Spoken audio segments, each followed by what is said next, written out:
प्रार्थना करते हैं कि ज़्यादा नहीं बोलना चाहिए। अभी 3.5 घंटे उल्टा डांगा में भागवत कथा चल रही है और 21 तारीख तक उसका कार्यक्रम है 3:30 बजे से 7 बजे तक। महाराज जी ने हमारे पर कृपा करके सद्य स्वामी जी, सद्य शेर जी, उनका ये स्थल है, पवित्र स्थल है, इसलिए ये आप लोगों को हमारे ऊपर बड़ी कृपा करते हैं। इसलिए मैं गीता प्रेस के ट्रस्ट बोर्ड की तरफ से और सत्संगी श्रोताओं की तरफ से महाराज जी के प्रति आभार प्रकट करता हूँ और उनसे प्रार्थना करता हूँ कि हमारे पर इसी प्रकार कृपा बनाए रखिए। आज आध्यात्मिक जगत को जितना महाराज जी के प्रवचनों से, भक्त चरित्रों से, भागवत की कथा से, रामायण की बातों से, सत्संग से मैं YouTube सुनता हूँ, मुझे ऐसी ऐसी बातें सुनने को मिली है जो अचंभा करेंगे। जीवित व्यक्ति नरक में, स्वर्ग में गया है और उसने आकर के हमें बताया है कि क्या वहाँ लोगों की दशा हो रही है।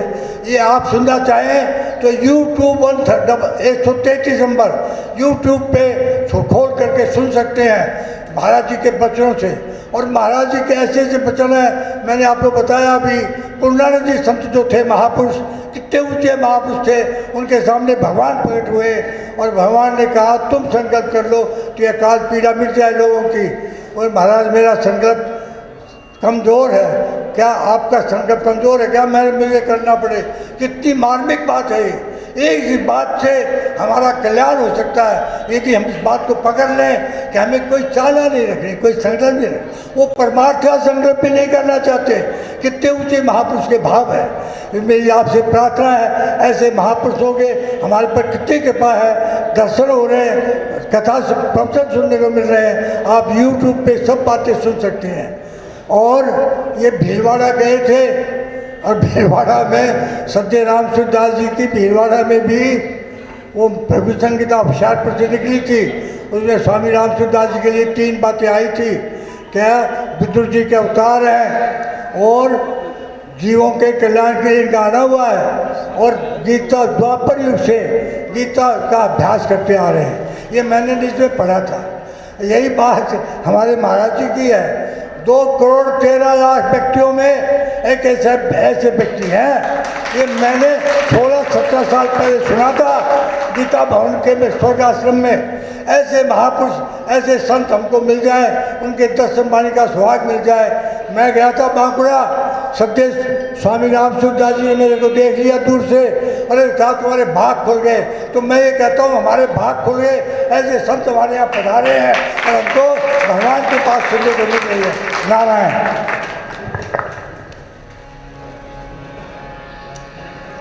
हरि ओम। ऊपर विराज जाए।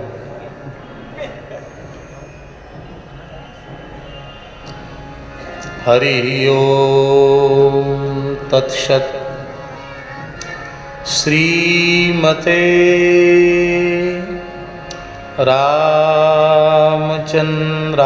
रामचंद्राय नमः।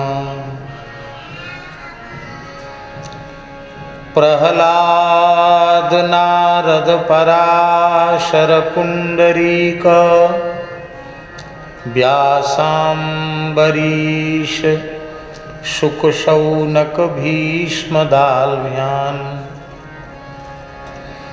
रुक्मांगदार्जुन वसिष्ठ विभीषणादीन्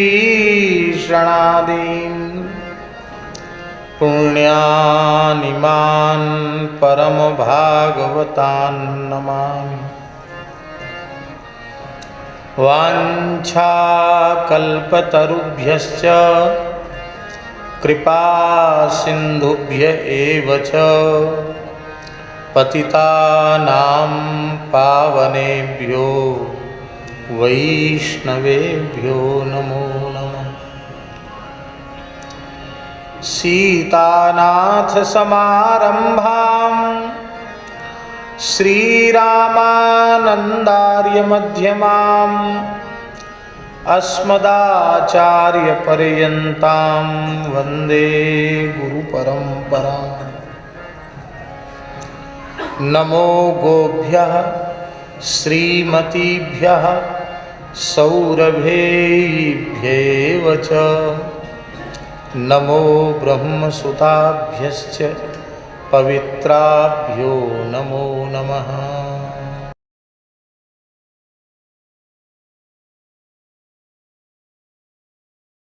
नारायण श्रीमन्नारायण नारायण नारायण भजमन नारायण नारायण नारायण भजमन नारायण नारायण नारायण श्री हरि नारायण नारायण नारायण श्री हरि नारायण नारायण नारायण श्रीमन्नारायण नारायण नारायण श्रीमन्नारायण नारायण नारायण बद्री नारायण नारायण नारायण बद्री नारायण नारायण नारायण राम नारायण नारायण नारायण राम नारायण नारायण श्री लक्ष्मी नारायण भगवान की की जय श्री राधा कृष्ण भगवान की जय श्री सीता रामचंद्र भगवान की जय श्री गौरी शंकर भगवान की जय त्रिभुवन पावनी पतित पावनी भगवती श्री भागीरथी गंगा की जय श्री भद्रकाली माता की जय श्री गंगा सागर महातीर्थ की जय श्री कपिल भगवान की जय सपरिकर श्री जगन्नाथ भगवान की जय सब संतन की जय सब विप्रन की जय वैदिक सनातन धर्म की जय जय जय श्री राधे जय जय श्री सीताराम हर हर महादेव। हरिशरणम भक्तवांछा कल्पतरु भक्तवत्सल शरणागत वत्सल भगवान श्री हरि की महती कृपा करुणा से धर्म प्राण भारतवर्ष की पवित्र धरा पर हम सबको मानव जन्म प्राप्त हुआ है और मनुष्य जन्म की सफलता सत्संग में है। मानव जन्म का सर्वोत्कृष्ट फल सत्संग भी भगवान की अहेतु की कृपा से हम सबको प्राप्त हो रहा है। जिस पवित्र स्थल पर हम लोग बैठे हैं,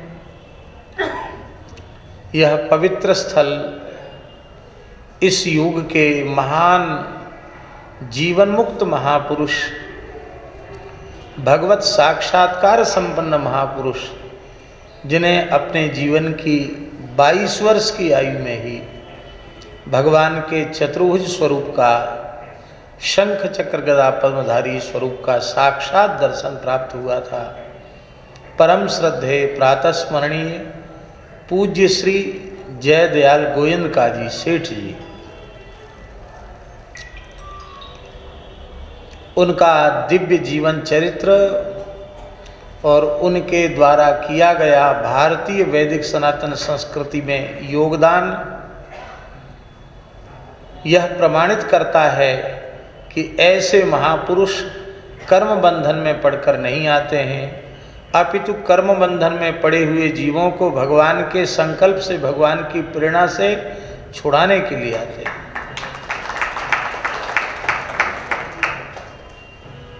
शेठ श्री जयदयाल गोयनका जी की ये सत्संग स्थली है।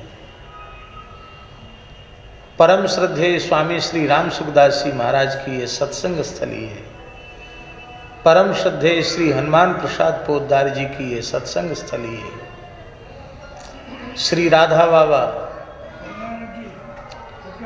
हाँ, प्रज्ञा चक्षु मानव सेवा संघ के संस्थापक स्वामी श्री शरणानंद जी महाराज जी, हाँ, महान नामनिष्ठ सिद्ध संत ठाकुर श्री सीताराम ओंकारनाथ, श्री सीताराम दास ओंकारनाथ, पूज्य श्री कृपात्री जी महाराज। शंकराचार्य जी ने कहा, मैं सबसे प्रवचन करता हूँ, मुझे यहाँ प्रवचन से सबसे भी गारंटी मिला है, मैं कहीं लास्ट में अपना कौन शंकराचार्य जी? हाँ, जगतगुरु शंकराचार्य स्वामी श्री स्वरूपानंद सरस्वती जी महाराज, जो अभी कुछ समय पूर्व ही जिन्होंने भगवत धाम प्रयाण किया है, उन्होंने कहा कि यहाँ बैठकर जो सत्संग करने में हमें सुख मिला वो अन्यत्र कहीं नहीं मिला। सामान्य बात नहीं है। ऐसे पवित्र गीता भवन जहाँ का कण कण अत्यंत पवित्र है, ये कलकत्ता महानगर का महातीर्थ है।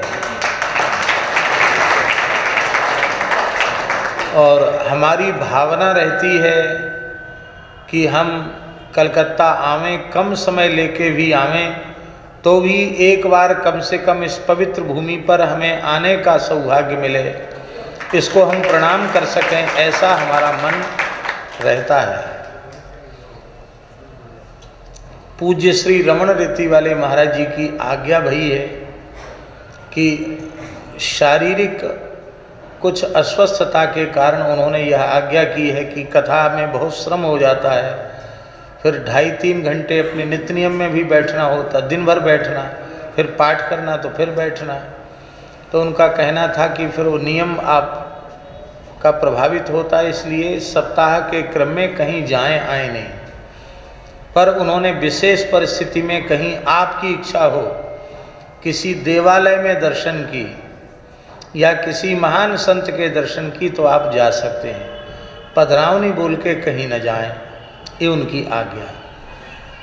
तो यहाँ जो हम आए हैं, इसको हम बहुत बड़ा मंदिर मानते हैं। ये सत्संग मंदिर है, इस सत्संग मंदिर का दर्शन करने के लिए आए हैं। हमने उस काल में किसी शरीर में रहे होंगे तो पता नहीं, लेकिन इस शरीर से प्रत्यक्ष रूप में न तो पूज्य सेठ जी का दर्शन किया है, न श्रद्धेय भाई जी का दर्शन किया है। स्वामी जी का दर्शन तो खूब मिला है, उनका वचनामृत श्रवण का भी सौभाग्य मिला। किंतु जिन महानुभावों ने पूज्य सेठ जी का, भाई जी का, स्वामी जी का सत्संग किया, उनका दर्शन हमें हो रहा है, इसको भी हम अपने लिए सौभाग्य की बात मानते हैं। कहने में थोड़ा संकोच भी है। ज्ञान वृद्ध, वयोवृद्ध, परम धर्मनिष्ठ, सत्संगनिष्ठ बाबूजी आदरणीय श्री केशव राम जी, इनका दर्शन करके हम ऐसा अनुभव करते हैं कि इनके रूप में हमने सेठ जी और पूज्य श्री भाई जी का भी दर्शन है।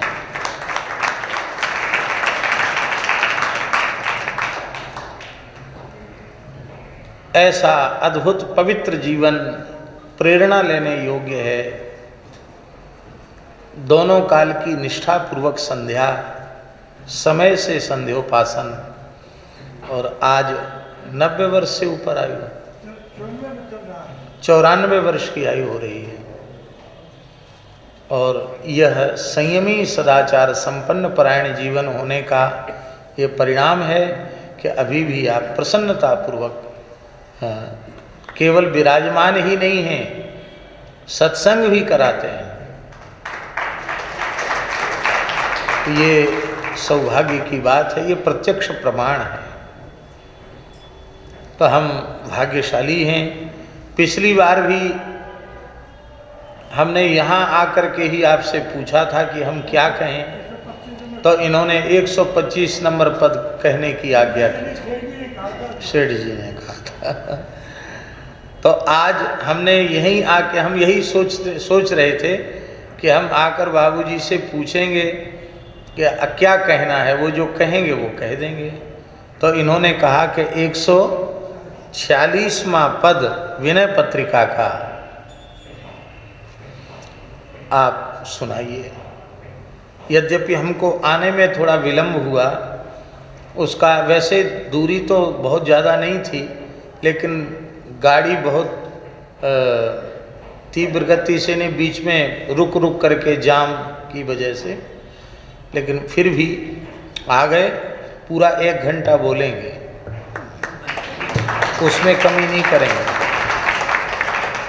समय हो जाए तो आप बता देना। बहुत सुंदर पद है। हो सब विधि राम, रावरो चाहत भयो चेरो। हो सब विधि राम, रावरो चाहत भयो चेरो। हो सब विधि राम, रावरो चाहत भयो चेरो। हो सब विधि राम, रावरो चाहत भयो चेरो। ठोर ठोर साहवी होत है, ख्याल काल कली के रो। ठोर ठोर साहबी होत है, ख्याल काल कली के रो। ठोर ठोर साहबी होत है, ख्याल काल कली के रो। ठोर ठोर साहबी होत है, ख्याल काल कली के रो। सब विधि राम, रावरो चाहत भयो चेरो। हो सब विधि राम, रावरो चाहत भयो चेरो।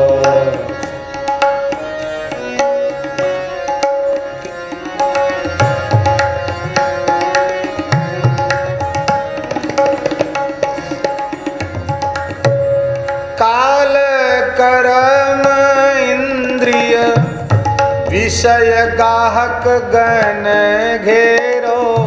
काल कर्म इंद्रिय विषय गाहक गण घेरो। काल कर्म इंद्रिय विषय गाहक गण घेरो। काल कर्म इंद्रिय विषय गाहक गण घेरो। हो न कबूलत बांधी के मोल करत करे रो। हो न कबूलत बांधे मोल करत करे रो। हो सब विधि राम, रावरो चाहत भयो चेरो। हो सब विधि राम, रावरो चाहत भयो चेरो। बंदी छोर तेरो नाम है, बिरुदैत बड़ेरो। बंदी छोर तेरो नाम है, बिरुदैत बड़ेरो। मैं कहो तब छल प्रीति के मांगे उर दे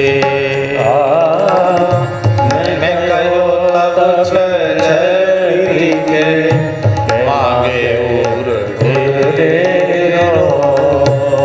हो सब विधि राम रावरो चाहत भयो छेरो हो सब विधि राम रावरो चाहत भयो छेरो नाम ओट अब लगी बच्चों मल जुग जग जेरो नाम ओट अबे लगी बच्चो मल जुग जग जेरो अब गरीब जन पोषिए पाई वो नहे अब गरीब जन पोषिए पाई हो नहेरो हो सब विधि राम रावरो चाहत भयो छेरो हो सब विधि राम रावरो चाहत भयो छेरो जेहि कौतुक खग स्वान को प्रभु न्याव निवेरो जय कौतुक खग स्वान को प्रभु न्याव निवेरो तेहि कौतुक कहिए कृपालु तुलसी है मेरा कौतुक कहिए पालो तुलसी है मेरो हो सब विधि राम रावरो चाहत भयो छेरो हो सब विधि राम रावरो चाहत भयो छेरो रावरो चाहत भयो छेरो रावरो चाहत भयो छेरो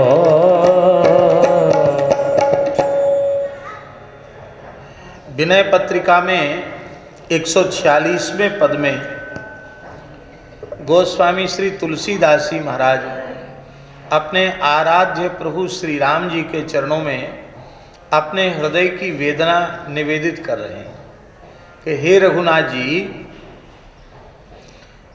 राम यह संबोधन है, हे राम जी हो माने मैं सब प्रकार से आपका चेला बनना चाहता हूँ, आपका सेवक बनना चाहता हूँ, आपका दास सब प्रकार से होना चाहता हूँ।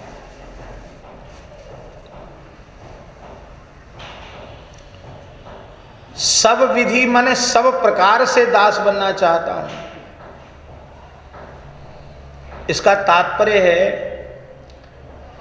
कि नाम मात्र के दास तो तमाम बन जाते हैं, हम भी दास हैं।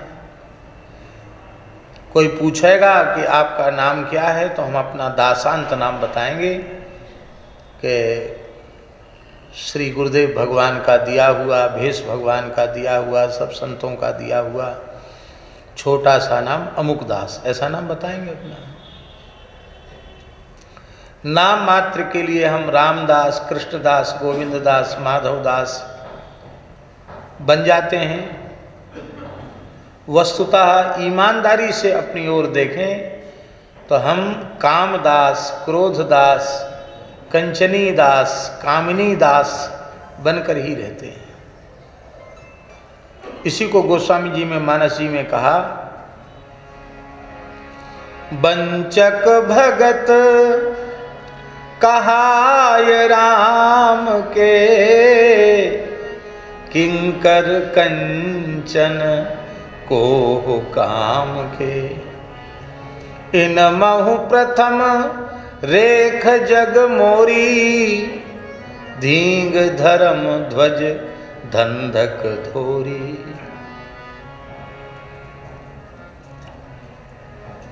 वस्तुतः हम भक्त नहीं हैं।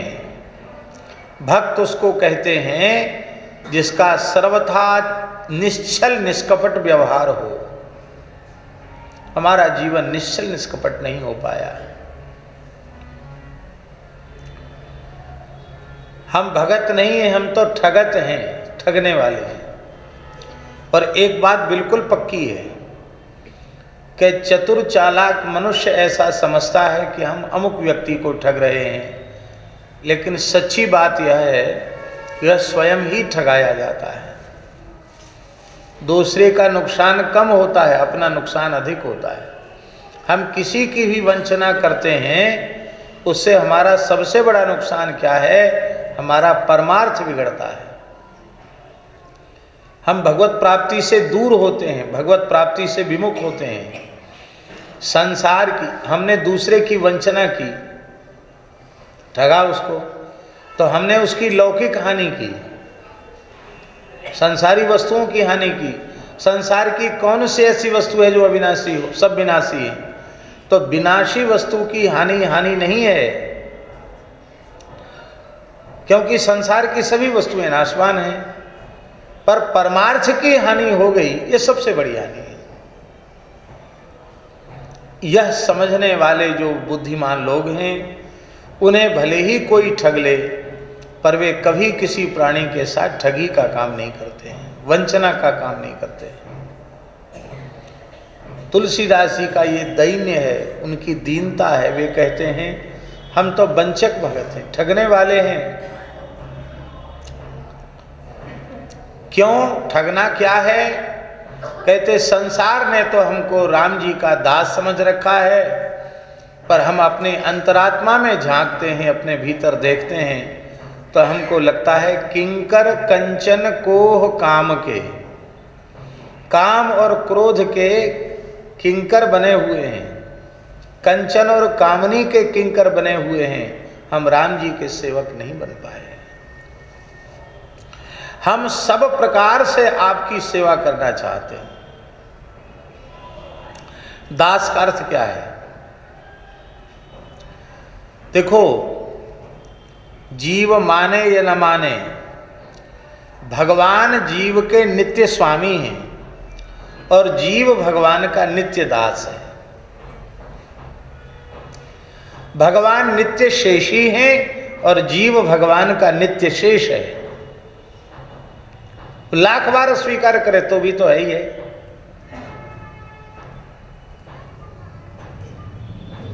जीव नित्य कृष्ण दास है और श्री कृष्ण जीव के नित्य स्वामी हैं। इसीलिए दास्य भाव को भक्ति का प्राण माना गया। भक्ति महारानी का प्राण है दास्य भाव।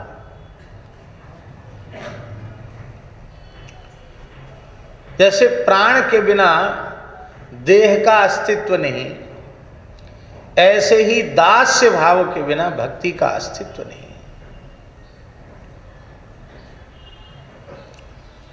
अब देखो, भक्ति के 5 रस हैं: शांत, दास्य, सख्य, वात्सल्य और श्रृंगार। वैसे तो रसात्मिका भक्ति, रसरूपा भक्ति, इसमें सब रस माने जा सकते हैं, किंतु महापुरुषों ने, आचार्यों ने प्रधान रूप से भक्ति के 5 रस माने हैं: शांत, दास्य, सख्य, वात्सल्य और श्रृंगार। 5 रसों की भक्ति में दास्य भाव विद्यमान है। शांत रस की उपासना में भी दास्य भाव है, क्योंकि शांत रस का स्थायी भाव निर्वेद है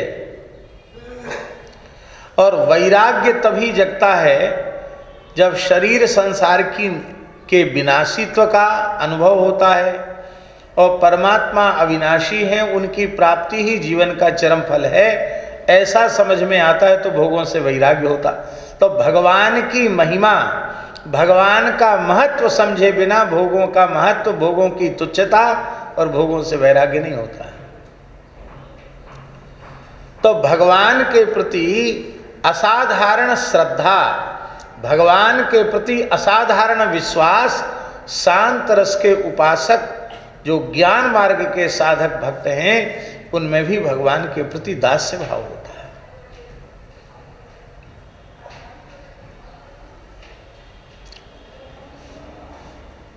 दास्य में तो दास्य है ही है।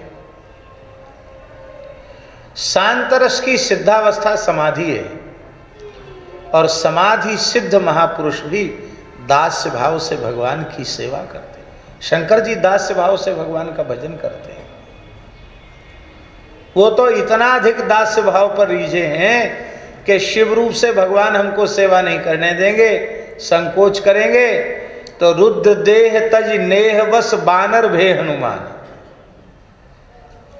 रुद्र देह का त्याग कर दिया और बंदर हो गए हनुमान। शिव जी बंदर बन गए। किस लिए बन गए? बानराकार पुरारी विनय पत्रिका में लिखा है, सेवा के लिए, दास्य भाव के आस्वादन के लिए। तो दास्य में भी दास्य है, शांत में भी दास्य है, सख्य में भी दास्य है। ब्रजलीला में भगवान गोचारण करने जाते हैं तो सखा भगवान की वन में सेवा करते हैं। कोई उनकी तकिया बन जाता है, कोई उनके चरणों को गोद में रखकर धीरे धीरे चरण सहलाता है, कोई उनके श्रीअंग का श्रृंगार करता है, कोई विचित्र गिरिराज जी की धातुओं को घिस करके उनसे पत्रावली की रचना करता है, कोई उनको पंखा झलता है, कोई उनको गा करके सुनाता है, कोई उनको हंसाता है। ये सब सेवा ही तो है।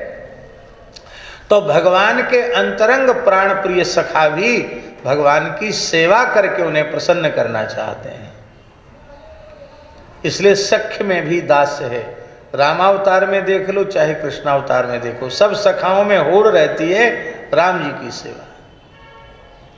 राम जी बंदर भालुओं को सखा कहते हैं, लेकिन वे अपने को सेवक कहते हैं कि हम राम जी के सेवक हैं, हम दास हैं।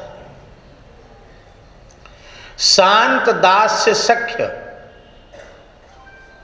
वात्सल्य, वात्सल्य रस में भी सेवा है। वात्सल्य में तो सेवा और ज्यादा है। इसलिए ज्यादा है कि वहां तो ठाकुर जी इतने छोटे हैं, वो कुछ अपने कुछ कर ही नहीं सकते। वो तो कितनी बार गोद गीली कर देते हैं तो बार बार उनकी लंगोटी बदलनी पड़ती, उनकी कचनी बदलनी पड़ती है। ये तो ठाकुर जी एकदम शिशु हैं। तो वात्सल्य में तो विशेष दास्य है। इसलिए हमारे वैष्णवाचार्यों में श्री वल्लभाचार्य जी की परंपरा में भगवान की सेवा का अधिक सुख मिले, इसके लिए वात्सल्य भाव को स्वीकार किया गया, क्योंकि वात्सल्य में दास्य का अवसर अधिक है।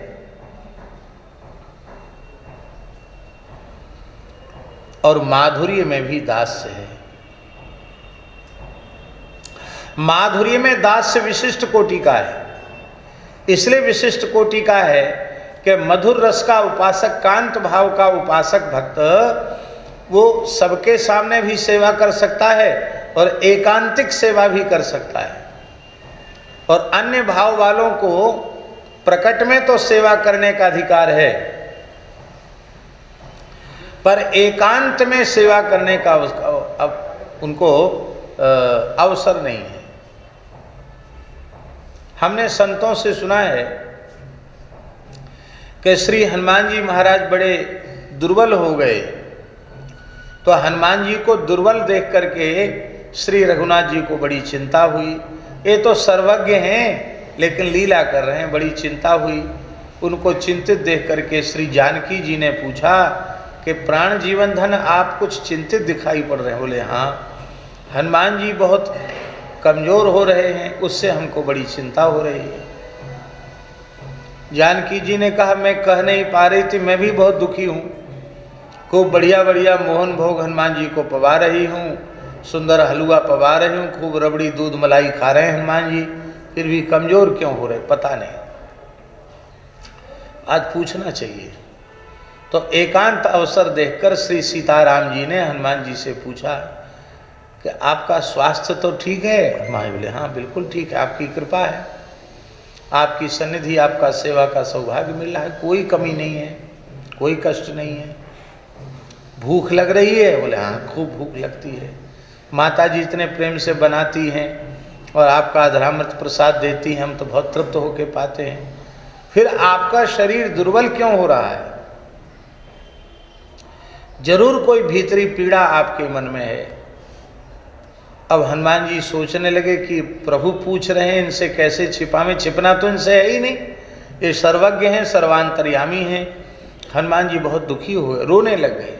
अरे इसका मतलब तुम्हारे मन में बहुत पीड़ा है, बताओ। हनुमान जी और अधिक रोने लगे। कहा नहीं नहीं बताओ क्या बात है। उन्होंने कहा जय जय प्रभु, प्रातः मंगला से लेके शयन के पूर्व तक हमें सेवा का सौभाग्य मिलता है, और जैसे ही आप शयन कुंज में प्रवेश करने जाते हैं वहाँ आपकी सखियाँ द्वार पर खड़ी रहती हैं। जानकी जी की सखियाँ वो कहती हैं कि बस हनुमान जी अब यहीं तक आपकी सेवा हो गई, अब आप राम राम करो, अब तो हम लोगों को सेवा का अवसर मिलना चाहिए, हम लोग सेवा करेंगे। दिन भर तो आप करते ही हो, रात्रिकालीन सेवा हमारी। तो हनुमान जी ने रोते रोते कहा कि मैं एक एक क्षण आपकी सेवा के दर्शन के बिना मुझे कल्पों के समान बीतता है, तो रात भर रोता रहता हूँ, इसलिए कमजोर हो रहा हूँ। तो उनके सेवा के उत्साह को देख करके श्री किशोरी जी बड़ी प्रसन्न हो गईं और उन्होंने कहा हनुमान जी मर्यादा है, इसलिए मर्यादा का पालन तो होना चाहिए। इस स्वरूप से तो आप वहाँ नहीं रह सकते, लेकिन हम एक स्वरूप आपको और प्रदान कर देते हैं जिससे आप रात्रि में हमारी सेवा कर सकोगे। और श्री जानकी जी ने हनुमान जी के मस्तक पर अपना करकमल जैसे ही फेरा तो हनुमान जी के श्री अंग से एक सखी प्रकट हो गई।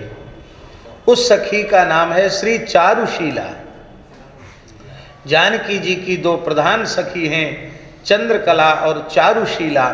जैसे भगवान श्री कृष्ण की दो प्रधान सखी हैं, ललिता और विशाखा, ऐसे ही जानकी जी की प्रधान सखी हैं चंद्रकला और चारुशीला। तो चारुशीला साक्षात हनुमान जी हैं। वो रंग महल में श्री कनक भवन में एकांतिक सेवा का सुख प्राप्त करते हैं।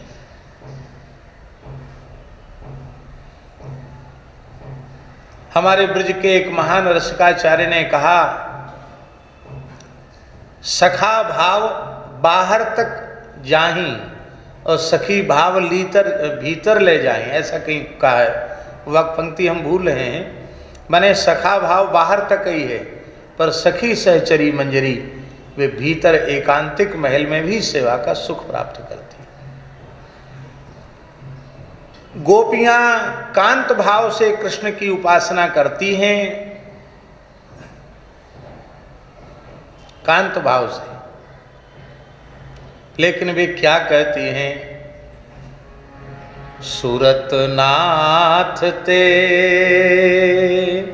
शुल्क दासिका वरद निघ्न तो नेह किम बधा। हे सुरतनाथ ते अशुल्क दासिका, हम आपकी बिना मोल की दासी हैं। वो भी अपने को दासी कहती है। चीरहरण के प्रसंग में क्या कह रही है? श्याम सुंदर ते दास्या, हे श्याम सुंदर हम आपकी दासी हैं। श्याम सुंदर ते दास्या करवाणि तवोदितम देहि वासांसि धर्मज्ञ नो चेद्राग्ये ब्रुवामहे। हे श्याम सुंदर हम आपकी दासी हैं। और तो और साक्षात श्री राधा रानी महाराष्ट्र में जब ठाकुर जी अंतर्धान हो जाते हैं तो श्री राधा रानी क्या कहती हैं? हा नाथ रमण प्रेष्ठ क्वासी क्वासी महाभुज दास्यास्ते कृपणायामे सखे दर्शय सन्निधिम। हे नाथ, हे रमण, हे प्रेष्ठ, हे प्रियतम, कहाँ हो, कहाँ हो? हे महाभुज श्री कृष्ण कहाँ हो? दास्यास्ते कृपणायामे, यह दीना, कृपणा माने दीना, दीनहीना आपकी दासी है। हे सखे, आप अपनी मंगलमयी झांकी का दर्शन कराइए।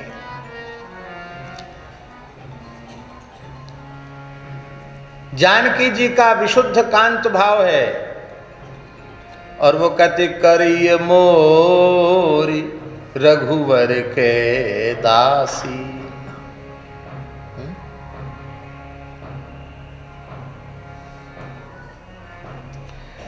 यदि ईश्वर सर्वत्र व्याप्त है तो वह मेरे ऊपर ऐसी कृपा करें कि मैं राम जी के चरणों की दासी बन जाऊं।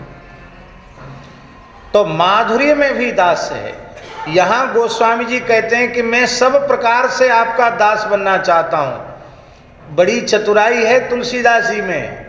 वो कहते मैं शांत रस की भक्ति करके भी आपका दास है, दास में भी आपका दास है, सख्य रस की भक्ति करके भी आपके दास्य का, वात्सल्य रस की भक्ति करके भी आपका दास्य का, और माधुर्य रस में भी आपकी भक्ति का आस्वादन करके आपके दास्य का आस्वादन करना चाहता हूं। मैं सब प्रकार से आपका दास बनना चाहता हूं। भक्ति के सभी प्रकार के रसों का आस्वादन करना चाहता हूं। तो भगवान ने कहा फिर परेशानी क्या है? तुम सब प्रकार से दास होना चाहते तो दास तो हो ही, जीव स्वीकार नहीं करता है, यही तो समस्या है। स्वीकार कर ले तो काम बन गया। जीव तो मेरा अंशभूत होने के कारण मेरा नित्य दास है ही, इसमें कोई संदेह नहीं है। और तुम दास होना चाहते हो, सब प्रकार से दास होना चाहते हो, तो बन जाओ हमारे दास। हमने स्वीकार कर लिया। उसमें समस्या कहाँ आ रही है?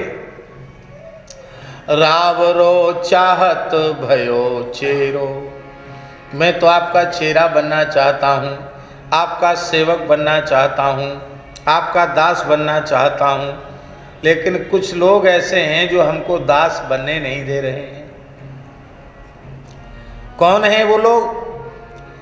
ठौर ठौर साहिबी होत है, ख्याल काल कली केरो।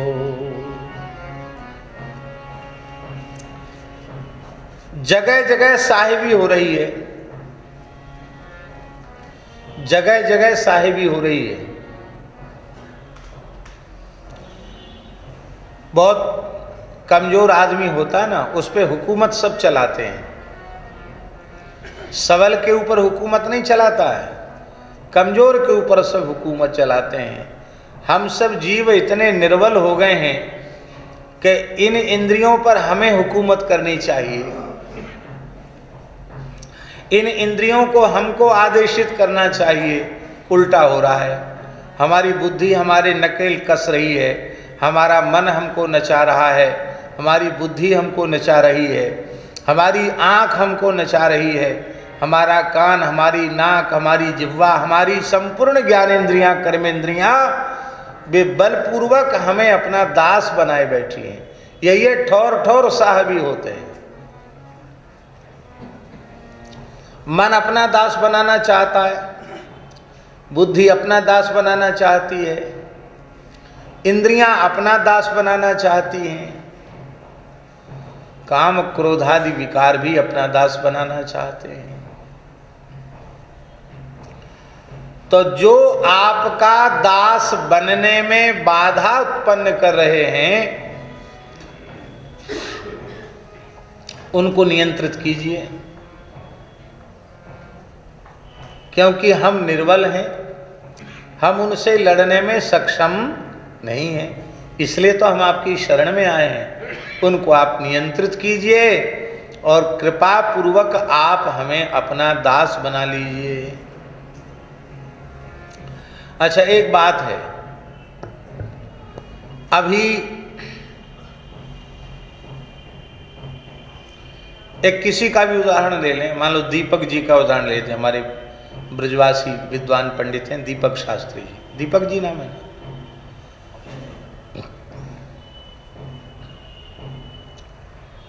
मान लो अभी तो दीपक जी से कोई कुछ भी कह देता है कि ये लाओ वो लाओ, ये करो वो करो, अब बेचारे सीधे साधे सब काम करते हैं। मान लो कोई बड़ा ऊंचे पद पर बैठा हुआ व्यक्ति, राष्ट्रपति प्रधानमंत्री जैसा व्यक्ति,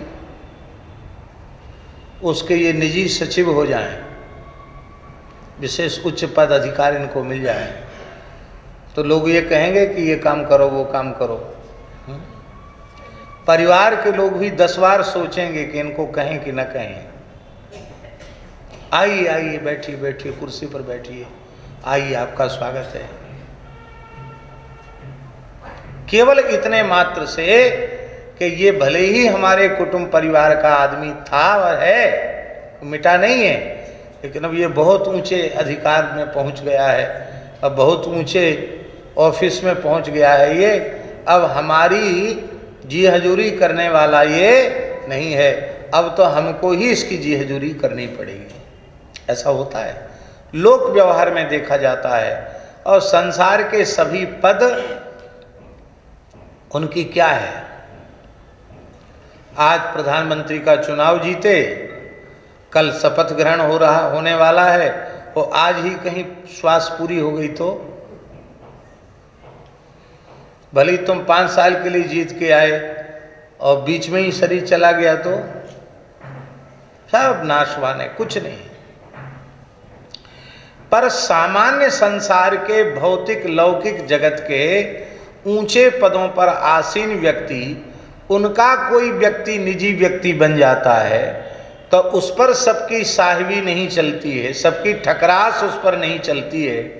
फिर अनंत कोटि ब्रह्मांड नायक सर्वेश्वर परात्पर पर ब्रह्म असंख्य दिव्यानंत कल्याण गुणगण निलय सर्वेश्वर प्रभु श्री राम जी आप अपना दास हमें बना लेंगे और कह देंगे भाई अब तुलसीदास हमारा दास है, सेवक है, तब इन मन बुद्धि इंद्रियों की फिर इतनी हिम्मत कहाँ कि ये हमें अपना दास बना सकें।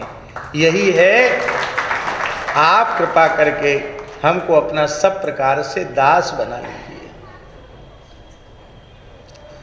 जब मैं स्वयं आपका दास हो जाऊंगा, आप मुझे दास के रूप में अंगीकार करेंगे, तो ये इंद्रियां, यह मन बुद्धि फिर स्वाभाविक रूप से भोगों की ओर नहीं जाएगा, संसार की ओर नहीं जाएगा, ये स्वाभाविक रूप से आपके चरणों की ओर ही जाएगा।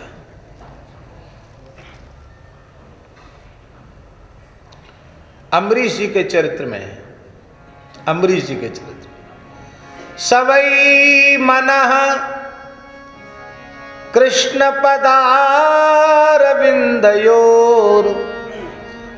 वचांसि वैकुंठ गुणानुवर्णने करौ हरेर मंदिर मार्जनादिषु श्रुतिम चकाराच्युत सत्कथोदय मुकुंद लिंगालय दर्शने दृशौ इत्यादि प्रकार से।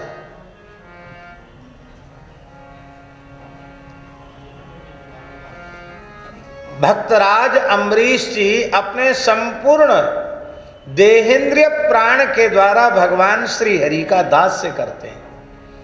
उन्होंने निश्चय पूर्वक अपने मन को भगवान के चरण कमल रूपी कोश में प्रतिष्ठित कर दिया। सवै मना कृष्ण पदारविंदयो, अपनी समस्त वाणियों को भगवान श्री कृष्ण के नामरूप गुणलीला कीर्तन में लगा दिया है। वचांसी वैकुंठ गुणानुवर्णने, वैकुंठनाथ भगवान के गुणानुवाद के वर्णन में अपनी मन वाणी को लगा दिया, वाणियों को लगा दिया। करऊ हरेर मंदिर मार्जनादिषु, हाथों से भगवान के मंदिर के मार्जन है, झाड़ू लगाना है, भगवान की सेवा करना है, चंदन घिसना है, चंदन अर्पित करना, भगवान की सेवा में हाथों को लगा दिया। और कानों से भगवान की कथा सुनते हैं, नेत्रों से भगवान का दर्शन करते हैं। घ्राणम च तत्पाद सरोज सौरभे, अपनी नासिका से भगवान के चरणों के सुगंध का आघ्राण करते हैं, चरण कमल मकरंद रस का सुगंध का आघ्राण करते हैं। और कामम च दास श्रीमत तुलस्या रसनाम तदर्पिते, भगवद अर्पित प्रसाद का सेवन करके अपनी जिह्वा को धन्य करते हैं। ये सब करके चाहते क्या हैं, इसका फल चाहते हैं क्या? बोले कामम च दास्ये न तु काम काम्यया। ये सब करने के बाद भी उनका मन नहीं भरता दासता से, सेवा सुख प्राप्त करते करते तृप्ति नहीं होती उनको। तब क्या करते हैं?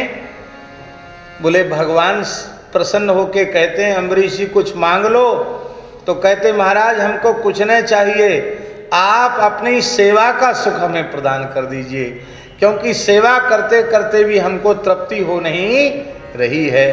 कामम च दास्ये न तु काम काम्यया, यथोत्तम श्लोक जनाश्रया रति। तो भगवान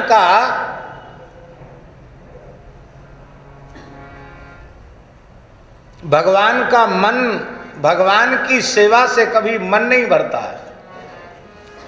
तो हो सब विधि राम रावरो चहत भयो चेरो, पर क्या करें, यह इंद्रियां बलपूर्वक हमें विषय की ओर खींचकर ले जा रही हैं। ख्याल काल कलिकेरो, कहते ये सब ऐसा हुआ क्यों, ये सब ऐसा हुआ क्यों? बोले कलयुग ने इनको सह दे दी है। देखो छोटे लोग उपद्रव ही तभी करते हैं जब किसी बड़े की सह उसको मिल जाती है। आपके घर का नौकर चाकर भी कोई उपद्रव तब करेगा जब घर का ही कोई एक मुख्य व्यक्ति उस पे हाथ धर देगा, हाँ तुम संघर्ष करो हम तुम्हारे साथ हैं, बस उसका बदल जाएगा, रवैया बदल जाएगा उसका। तो महाराज समस्या ये है कि कलयुग ने इन इंद्रियों को सह दे रखी है।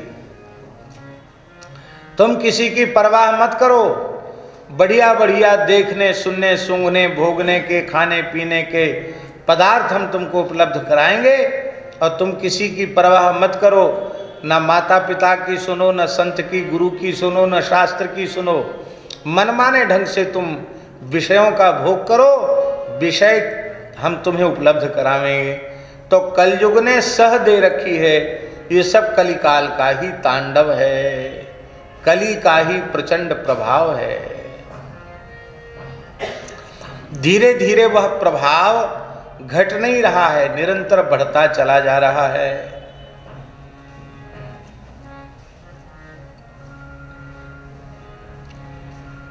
गांव में भी परिस्थिति बदल गई है।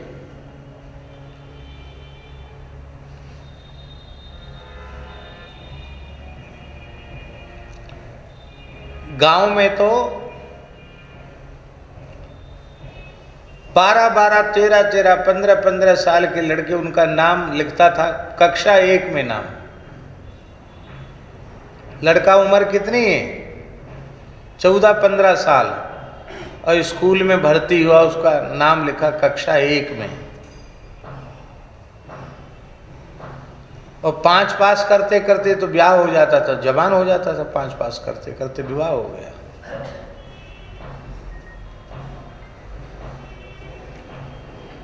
लेकिन वह काल ऐसा था, ये तो मतलब बहुत पुरानी बात नहीं है, ये काल ऐसा था कि उस आयु में भी लोगों के मन में विकार नहीं था।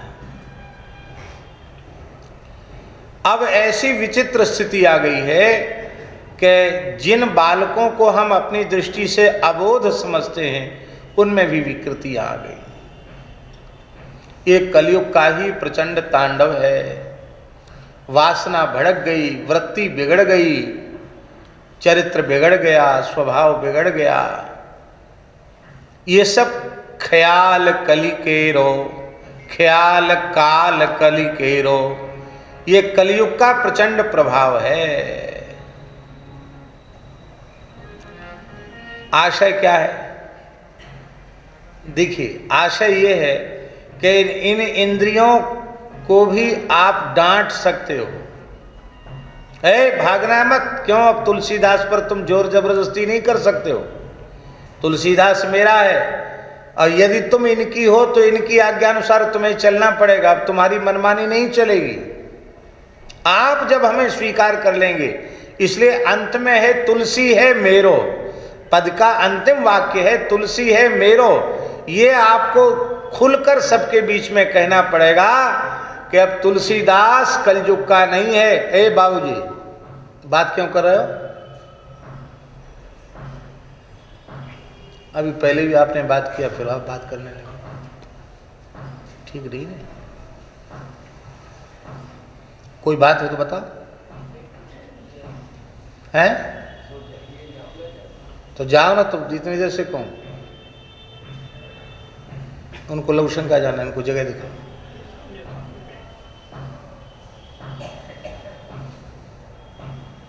वृद्ध है ना। श्री राम जय जय राम, श्री राम जय जय राम, श्री राम जय जय राम, श्री राम जय जय राम। इसीलिए कहते तुलसी है मेरो। ये आपको खुलकर सबके बीच में कहना पड़ेगा कि तुलसीदास मेरा है, अब इंद्रियों का नहीं है, अब काम क्रोधादि विकारों का नहीं है, अब कलयुग की दाल गलने वाली नहीं है। आपको कहना पड़ेगा कि तुलसीदास मेरा है। हम तो स्वीकार करें, आपको स्वीकार करना पड़ेगा कि तुलसीदास तुम मेरे हो। तब कलयुग की भी दाल गलेगी नहीं, फिर कलयुग कुछ नहीं बिगाड़ सकेगा हमारा। वाह, कितनी प्यारी बात है।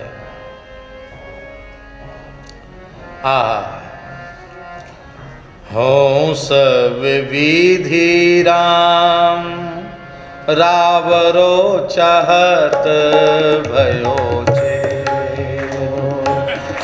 हो सब विधि राम, रावरो चाहत भयो छेरो। ठौर ठौर साहबी होत है, ख्याल काल कली केरो। ठौर ठौर साहबी होत है, ख्याल काल कली केरो। हो सब विधि राम, रावरो चाहत भयो छेरो। हो सब विधि राम, रावरो चाहत भयो छेरो। हे भगवान, काल कर्म इंद्रिय विषय गाहक गन घेरो। हम हैं तो अकेले और हमारे ग्राहक बहुत हैं। आप बाजार में जाओ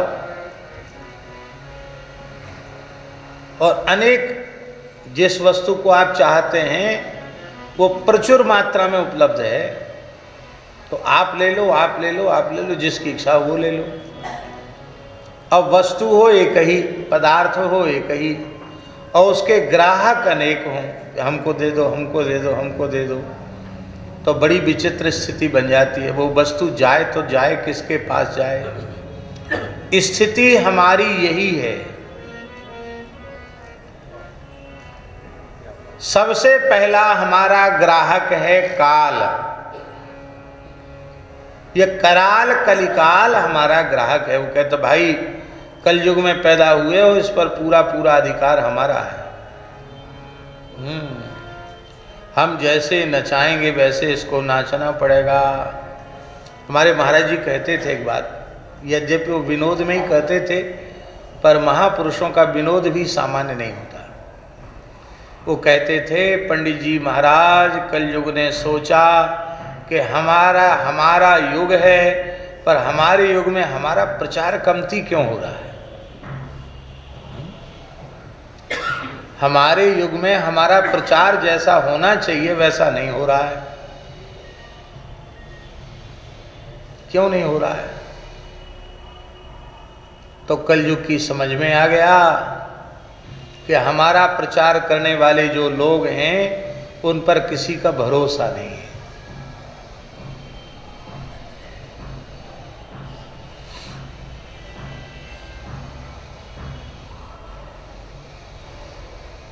कंपनी वाले भी ऐसे व्यक्ति से प्रचार करवाना चाहते हैं जिस पर लोग भरोसा करें। ऐसा है कि नहीं? सबसे प्रचार नहीं करवाते।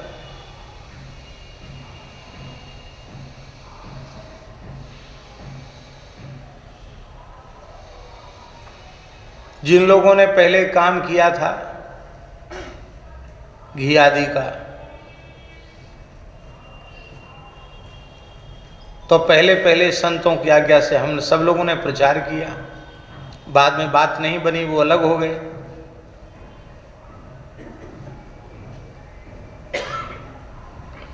और अलग होने के बाद भी हमसे आग्रह किया कई बार कि महाराज आप लोग तो अब नाम ही लेना बंद कर दिए, नाम तो लिया करें कि अमुक घी का प्रचार करो। मैंने कहा भाई हम ना घी के प्रचारक ना हम दूध के प्रचारक, हम तो संत की आज्ञा से कार्य कर रहे थे। संत की आज्ञा थी, संत का संपर्क जब तक आपकी संस्था से था तब तक संत पर भरोसा था, संत के कारण हम कह रहे थे। अब संत का आश्रय समाप्त हुआ तो आप व्यापारी हो, आपकी वस्तु है, आप अच्छी बना रहे हो खराब बना रहे हो आप जानो, उससे हमारा क्या लेना देना। प्रचार भी इस प्रकार के व्यक्ति से कराना चाहते हैं जिस पर लोग भरोसा करते हो, विश्वास करते हो। तो कलयुग ने देखा कि ये पेंट पजामा वाले पाश्चात्य संस्कृति वाले दिन रात हमारे ही प्रचार कर रहे हैं। मनमाना खाओ, मनमाना पियो, मनमाना करो, मनमाना भोगो, यही तो संस्कृति है। परमार्थ की चिंता उनके मन में बिल्कुल भी नहीं है। हमको भगवान ने मनुष्य बनाया है, मनुष्य जन्म का फल भगवत प्राप्ति है, ये बात उनके सपने में भी कभी नहीं आती है। तो ऐसे जो लोग हैं वो निरंतर प्रचार ही तो कर रहे हैं कलयुग का, लेकिन फिर भी कलयुग को संतोष नहीं हुआ कि हमारा जितना प्रचार होना चाहिए था उतना प्रचार हो नहीं पा रहा है। क्यों? जो लोग हमारा प्रचार करें उन पर सब भरोसा नहीं करते, तो भरोसा किस पर करते हैं? तो महाराज जी कहते थे भरोसा संतों पर करते हैं। तो कलयुग ने कहा वाह ये बहुत अच्छी बात है, हम भी कुछ संत पैदा कर देते हैं जो हमारा प्रचार करेंगे। बोलो भक्तवत्सल भगवान की है। तो महाराज जी कहते कलयुग में तमाम ऐसे ऐसे संत पैदा भये, अब नाम लेने की जरूरत नहीं है। जो वैदिक वर्णाश्रम धर्म में जिनकी श्रद्धा नहीं, मूर्ति पूजा में जिनकी श्रद्धा नहीं, सपिंडी कृत्य आदि में जिनकी श्रद्धा नहीं, ऐसे तमाम लोग वे सब संत वेश में ही थे और उनके अनुयायी भी बड़ी संख्या में हुए, लाखों की भीड़ उन्होंने इकट्ठी करी। लेकिन अब उससे किसका प्रचार हुआ? प्रचार किसका हुआ?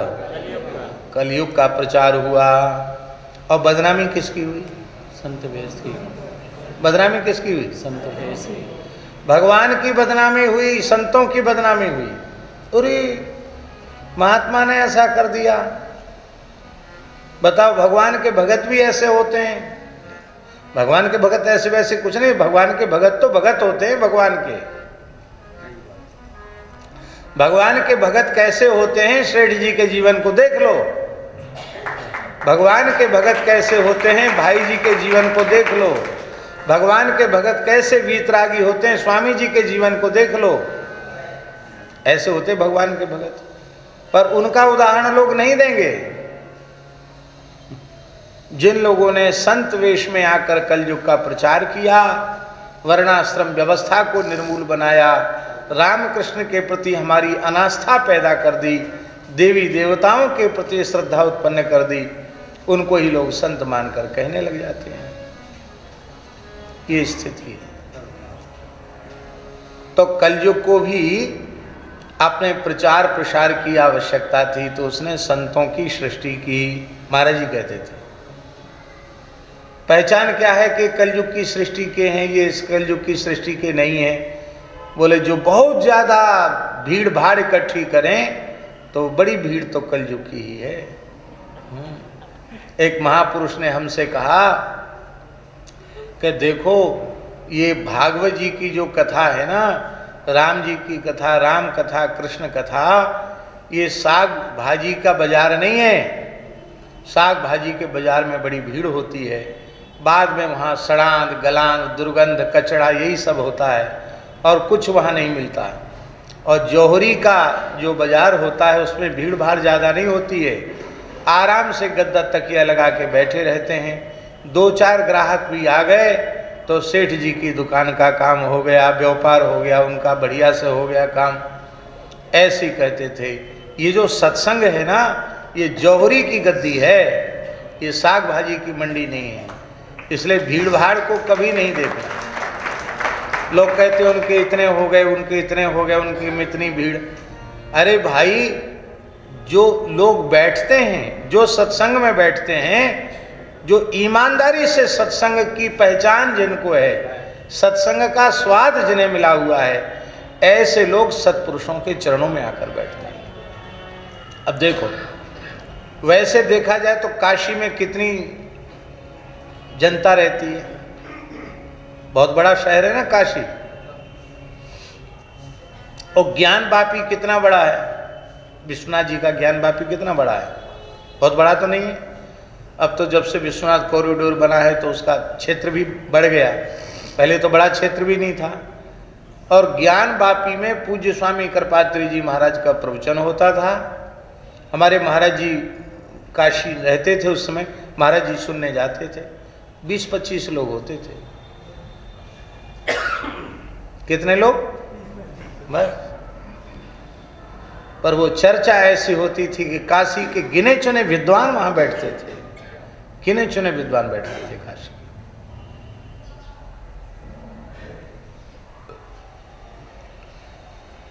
तो तुलसीदास जी कहते हैं ये कलयुग हमारा ग्राहक बना बैठा है, वो हमको अपनी ओर खींच रहा है कि ये तो हमारा है, हम इससे अपना प्रचार करवाएंगे।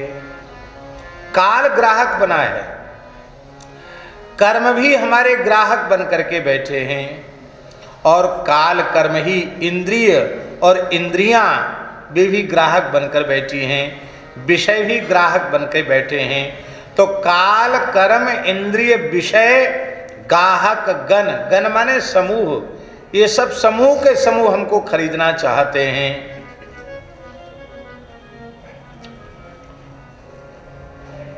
तो भगवान ने कहा इतनी समस्या क्यों है,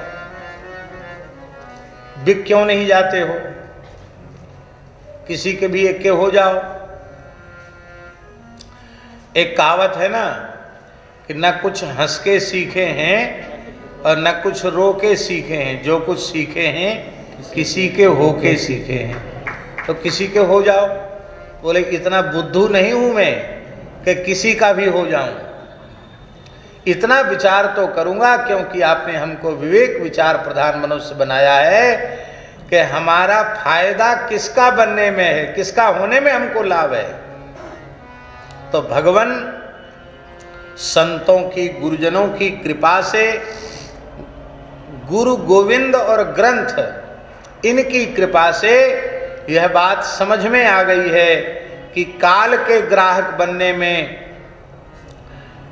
काल का सौदा बनने में, कर्म का सौदा बनने में, इंद्रिय और विषय का सौदा बनने में लाभ नहीं है। इनका हो जाने में लाभ नहीं है, आपका हो जाने में लाभ है। इसलिए हे भगवान, हो न कबूलत, हो न कबूलत, ये तो हमारी कीमत लगा रहे हैं, हमको मोल लेना चाहते हैं, पर हो न कबूलत, मैं कबूलता नहीं हूं, मैं इनके हाथ बिकना चाहता नहीं हूं, मैं अपना ये मुझे खरीद लें ये मैं मंजूर करता नहीं हूं, मैं स्वीकार नहीं करता। तो बांध के मोल करत करेरो। इन्होंने देखा कि ये तो बड़ा चतुर है, ये किसी के हाथ बिकता ही नहीं है। तो जितने खरीदार थे, बहुत ध्यान से सुनो, उन सब खरीदारों ने हमको कसकर बांध लिया।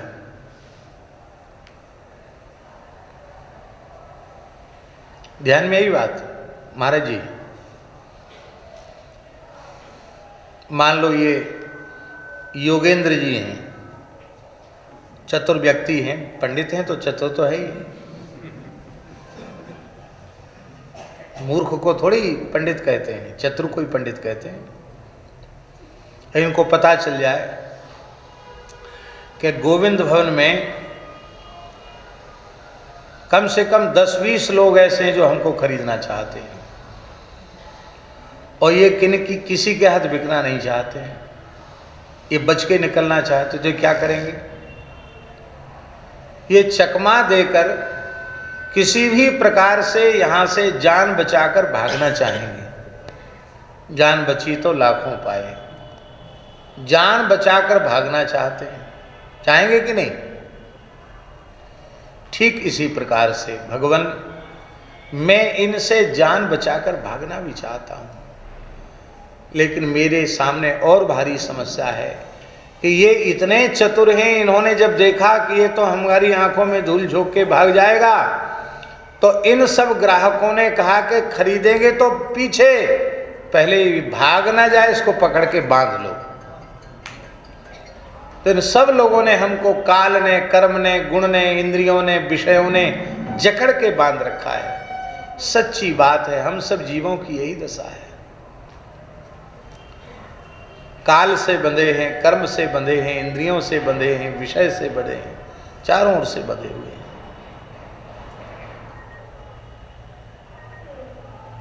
प्रहलाद स्तुति में प्रहलाद जी ने क्या कहा? जिह्वै कतोच्युत विकर्षति मां वितृप्ता, शिष्णोन्यतस्त्वगुदुरं श्रवणं कुतश्चित्। जिह्वै कतोच्युत विकर्षति मां वितृप्ता, अतृप्त जिह्वा हमको अपनी ओर खींच रही है, श्रवणेन्द्रिय अपनी ओर खींच रही है। हमारी ऐसी दशा हो रही है कि जैसे कोई एक व्यक्ति, उसकी कई स्त्रियां हों और उनमें विवाद उत्पन्न हो जाए, कोई टांग पकड़ के खींचे, कोई हाथ पकड़ के खींचे, कोई चोटी पकड़ के खींचे। इसी प्रकार से बह्व्याः सपत्न्य इव गेहपति मिलुनन्ति, जैसे वो सपत्नियां सौतें परस्पर झगड़ा करके उस एक पुरुष की दुर्दशा कर देती हैं, वैसे ही प्रहलाद जी कहते मेरी दुर्दशा हो रही है। तुलसीदास जी भी यही कह रहे हैं। काल, कर्म, गुण, इंद्रिय ये सब ग्राहक बनकर हमको घेरे हुए हैं, और घेरे ही नहीं हैं, जब मैंने इनके हाथ बिकना स्वीकार नहीं किया तो बांध के मोल करत करेरो, इन्होंने हमको बांध लिया और बांध करके हमारी कीमत बढ़ा रहे हैं। कितना बोले? 1000, 1001, 1002, 1100, इस तरह से कीमत बढ़ाते चले जा रहे हैं। जैसे बाजार में भाव चढ़ाते हैं, ऐसे हमारा भाव चढ़ा रहे हैं। तो भगवान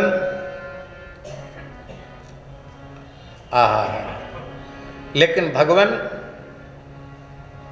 ऐसी दुर्दशा होने पर भी हम हिम्मत नहीं हारे।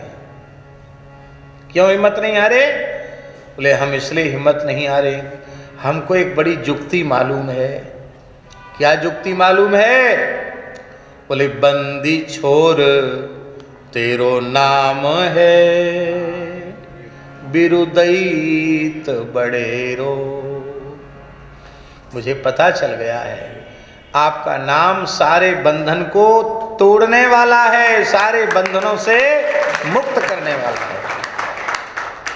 तो चाहे जितने बंधन हो, हरिनाम लेने वाले के जीवन में कोई बंधन रह नहीं सकता है। नाम भव बंधन खोले।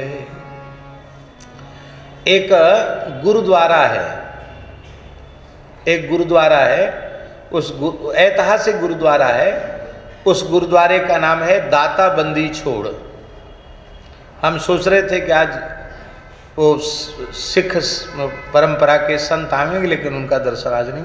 आप लोगों के साथ नहीं आएंगे हैं? अच्छा अच्छा। हंसवीर सिंह जी अच्छे संत हैं, अच्छे नाम जापक संत हैं।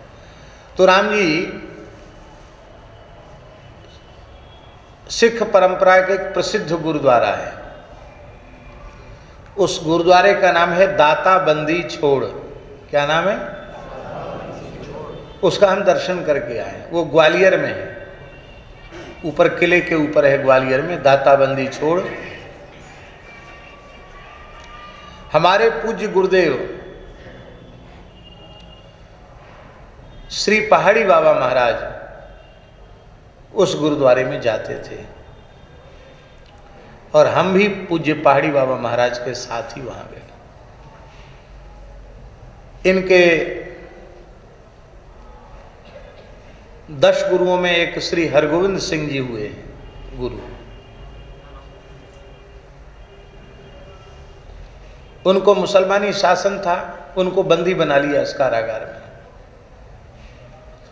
अब वो तो सिद्ध पुरुष थे, बड़े उच्च कोटि के राम नाम के जापक थे और उनका प्रभाव हिंदुओं के हृदय पर इतना अधिक था कि सारे भारतवर्ष के कोने कोने से हिंदू पैदल चल के आते और उस पहाड़ की परिक्रमा करने लगे। जिस पहाड़ पर किला है, वो जिस कारागार में गुरु बंदी थे, परिक्रमा करने लगे।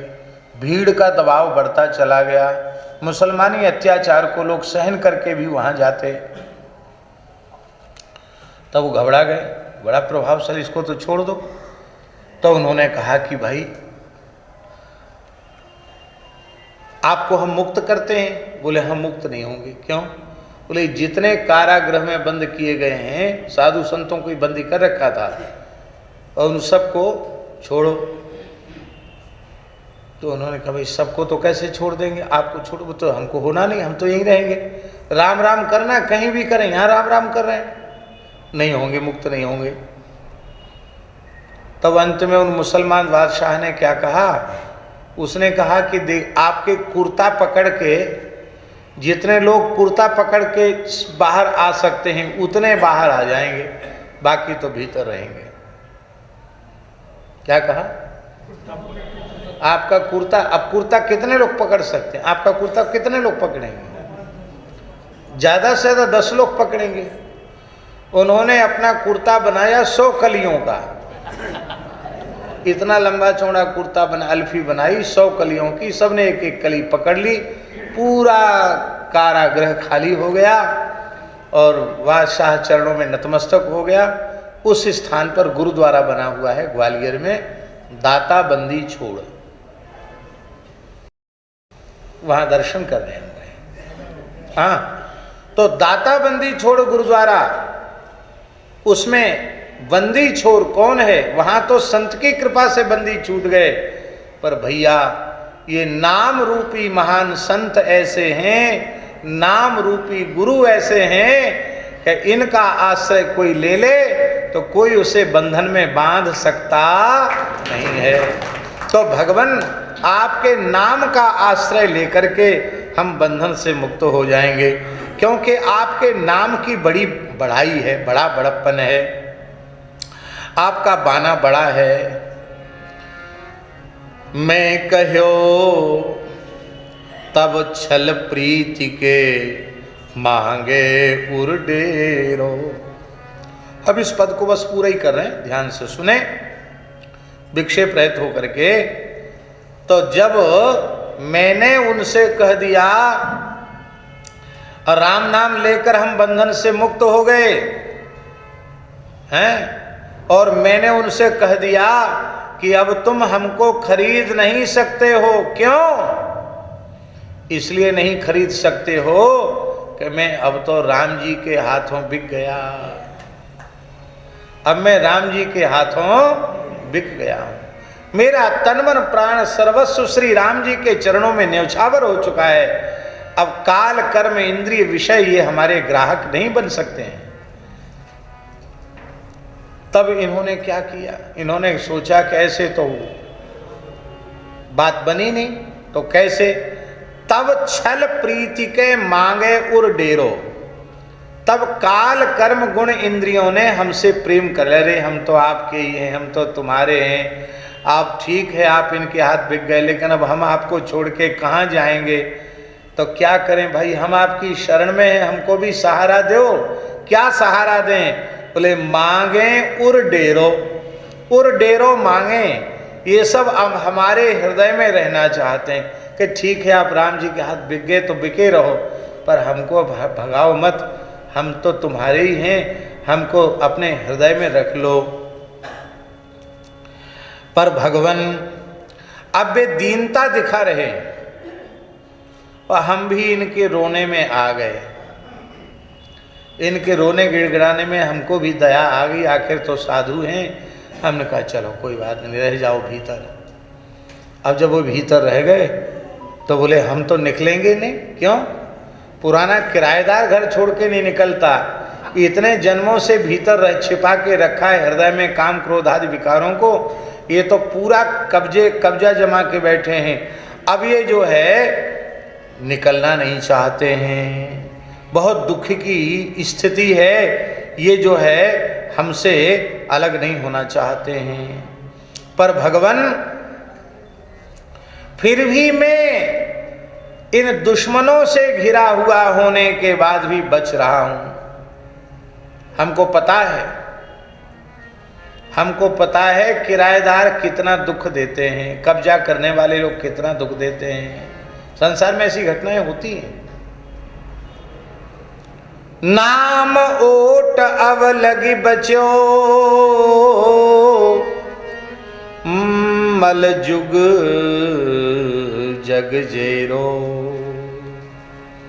हे भगवान, इन विकारों के हृदय में रहने के बाद भी मैं बच गया। कैसे बच गया?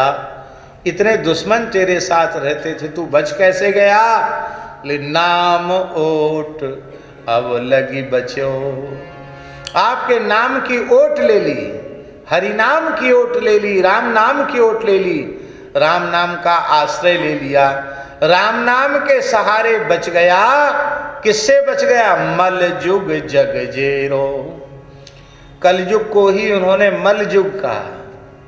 ये मल युग है, मलिन बना देने वाला युग है। और इस युग ने जेर जानते ना, वो जो लपेट के बच्चा आता है जेर में, वो गंदी चीज होती है, झिल्ली। उस मल युग में हम जेर में लपटे हुए थे, लेकिन श्री नाम महाराज के दिव्य जल ने, नाम संकीर्तन सुधा की वृष्टि ने हमको उस मलयुग के जेर से मुक्त कर दिया, आपके लायक बना दिया। अब प्रभु प्रार्थना ये है कि अब गरीब जन पोसिए। मैं इतना ही कर सकता था, अपनी वैखरी वाणी से केवल राम नाम का उच्चारण कर सकता था, जितना मेरे बस में था प्रभु मैंने उतना किया। अब इस गरीब पर आप कृपा करो, इस गरीब का हाथ आप पकड़ लो। अब गरीब जन पोषिए। इस अपने गरीब जन को, अपने सेवक को, इस दीनहीन दास को आप पोषिए। आपके नाम के सहारे आप गरीब गुलाम का आप पालन कीजिए। क्यों? इतना होने के बाद यदि आप दोनों भुजाओं में भरकर हृदय से नहीं लगावेंगे, इसका पोषण नहीं करेंगे, तो फिर तो ये ऐसे हिरा जाएगा संसार के बाजार में कि फिर आपको कभी हमारी याद आएगी कि बेचारा इतना गरीब था, राम राम करता था, अब कहाँ हिराए गया, हिराए गया माने कहाँ खो गया, तो खोजने से भी मैं आपको मिलने वाला नहीं हूँ, फिर आपको रोना पड़ेगा। अभी तो हम रो रहे, फिर आपको रोना पड़ेगा, क्योंकि ममई वांसो जीव लोके जीवभूत सनातनः मनःषष्ठानि इंद्रियाणि प्रकृतिस्थानि कर्षति। आपने छाती ठोक कर कहा मेरा ही अंश जीव है, आपका अंश आपसे सर्वथा बिछुड़ जाएगा, अलग हो जाएगा, तो आपको रोना पड़ेगा। इसलिए अभी अवसर है।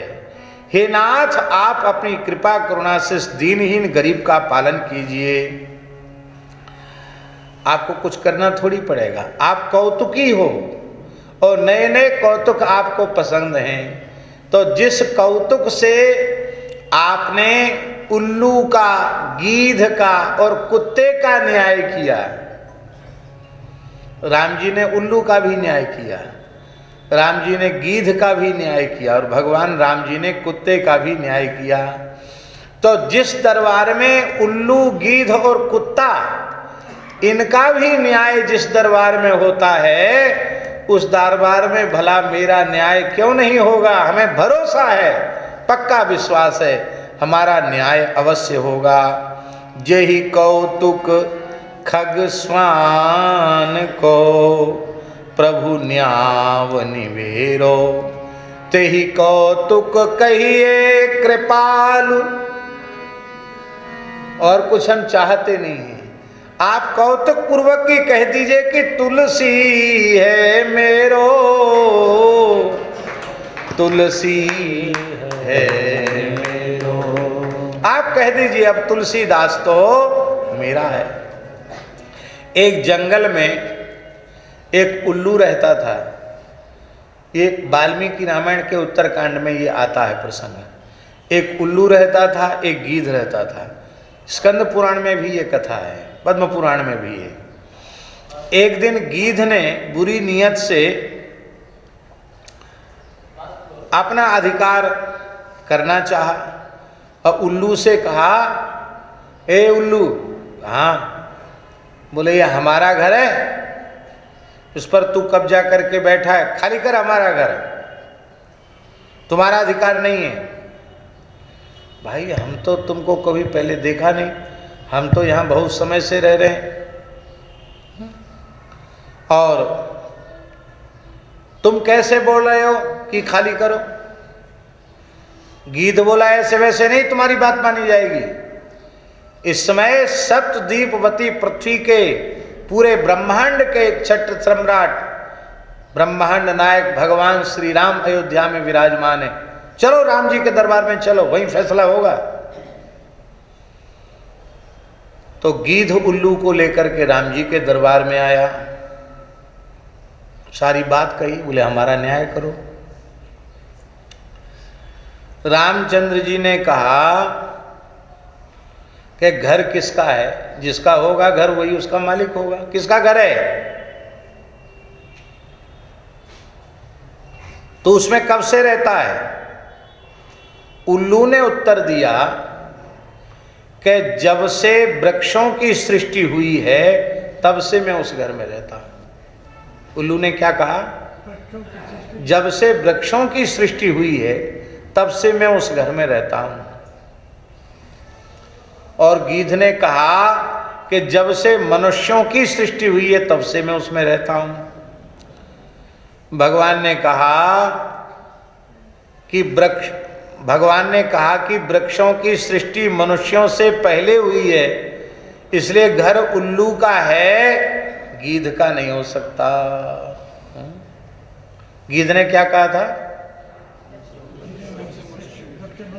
हाँ नहीं, उसने कहा जब से मनुष्यों की सृष्टि, वृक्षों की सृष्टि हुई है, उल्लू ने कहा। और गीध ने कहा जब से वृक्षों की सृष्टि हुई है, मनुष्यों की सृष्टि हुई। तो उसने कहा नहीं, उल्लू जो है उसी का ये घर है, गीध का ये घर नहीं है। और कुत्ते की कथा तो प्रसिद्ध है ही है। कुत्ता राम जी के दरबार में आया, बोला महाराज हमारा न्याय कर दो, हमारा नाम तीर्थ सिद्धि नामक ब्राह्मण है और उस ब्राह्मण ने हमको बिना अपराध के मारा है। कुत्ते ने कहा तीर्थ सिद्धि नाम के ब्राह्मण ने बिना अपराध के हमको डंडा मारा है, मेरा सिर फोड़ दिया है। राम जी ने उस तीर्थ सिद्ध नाम के ब्राह्मण को बुलाया और कहा, भाई तुमने इसको क्यों मारा? अरे बोले, महाराज हम जैसी भिक्षा करने चले, भिक्षा मांगने चले तो ये रोया हमारी तरफ मुंह उठा करके। पता नहीं क्या दुर्भाग्य हमारा, हमको कहीं भिक्षा नहीं मिली। तो मैं संतोष कर लिया कि चलो कोई बात नहीं, हमारे भाग्य में आज नहीं था। और फिर चला, फिर ये रोना शुरू किया, मगर ये भूखा मार डालेगा अयोध्या में हमको। तो हमको गुस्सा आ गया, हमने क्रोध आया तो डंडा मारा इसके माथे पर, माथा फूट गया। भाई तुम रोए क्यों? ये ब्राह्मण जा रहा था, इसकी यात्रा को तुमने क्यों बिगाड़ा? उसने कहा, महाराज अपनी भाषा में भगवान का भजन करने का सबका अधिकार है। हम अपनी भाषा में भगवान की स्तुति कर रहे थे, प्रार्थना कर रहे थे, शंख बजते हैं, आरती होती, कुत्ता हू करते हैं, तो वो अपनी भाषा में कुछ ना कुछ बोलते हैं। तो हमारा इसको कोई अशगुन करने का हमारा तो कोई भाव नहीं था। इसने व्यर्थ में ही क्रोधपूर्वक हमको मारा। और वस्तु पदार्थ की उपलब्धि तो अपने प्रारब्ध से होती है, इसमें किसी के सगुन उसगुन का क्या लेना देना। राम जी ने कहा, बात तो तुम बहुत ठीक कह रहे हो। ब्राह्मण से कहा कि देखो, ब्राह्मण हमारे राज्य में अदंड है, ब्राह्मण को दंड नहीं दिया जा सकता, मेरे सामने बड़ा धर्म संकट है। कुत्ते से कहा, ब्राह्मण से कहा कि ब्राह्मण तो अदंड है, मैं क्या दंड दूं, मेरे सामने धर्म संकट है। पर क्रोधपूर्वक तुमने ये ठीक काम नहीं किया।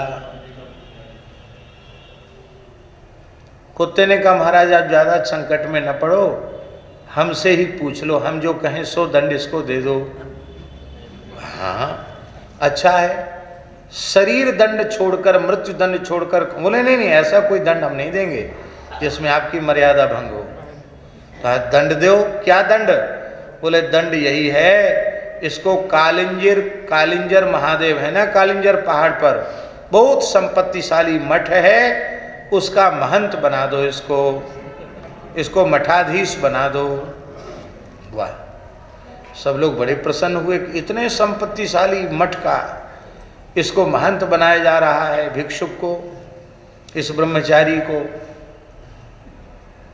तो ब्राह्मण बोला कि हमें पता होता कि हमारी दरिद्रता का नाश तेरे सिर पे डंडा मारने से ही होने वाला है, मैं पहले ही 2-4 डंडा जड़ देता है। अरे भाई, ये तुमने दंड दिया कि पुरस्कार? उसने कहा, महाराज तुमको तो पुरस्कार लग रहा है, लेकिन मैंने अपनी बुद्धि से दंड दिया है। कैसे? बोले, मैं भी पूर्व काल में कालिंजर मठ का महंत था।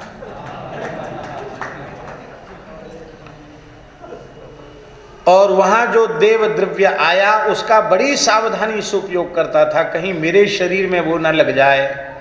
किंतु एक बार भगवान शिव के अभिषेक के लिए घी आया, दीपक के लिए घी आया, और उस घी का अंश मेरे नखों में लगा रह गया।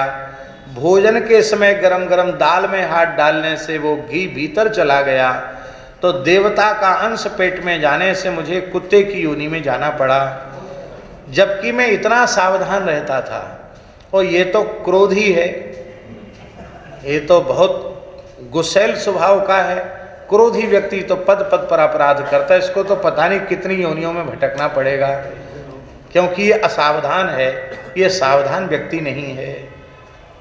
ऐसी बात है। इससे ऐसा नहीं कि शिवजी के मठ का महंत होने से कुत्ता बना, ऐसा नहीं है। ऐसा अर्थ भी लोग खींचतान के लगा लेते, ऐसा नहीं है। इसका अर्थ है कि मठ मंदिर देवता की संपत्ति, उसका बहुत ही अत्यंत सावधानी से उपयोग करना चाहिए। गौ का, ब्राह्मण का, संत का कोई भाग हमारे निजी व्यवहार में ना जाए। समय पूरा हो गया, ज्यादा हो गया, एक छोटी सी बात और कह दे, बैठ जाओ। आंखों देखी घटना संकेत में, गांव का नाम नहीं लेंगे पर यह सत्य घटना है। एक कायस्थ थे, कायस्थ होते हैं ना, और बड़े प्रतिष्ठित व्यक्ति थे, जिनको कहना चाहिए चलावादार। बड़ी हुकूमत चलती थी उनकी, अंग्रेजी ज़माने में भी उनकी हुकूमत चलती थी, और स्वतंत्रता संग्राम सेनानी थे तो बाद में भी उनका बहुत सम्मान था।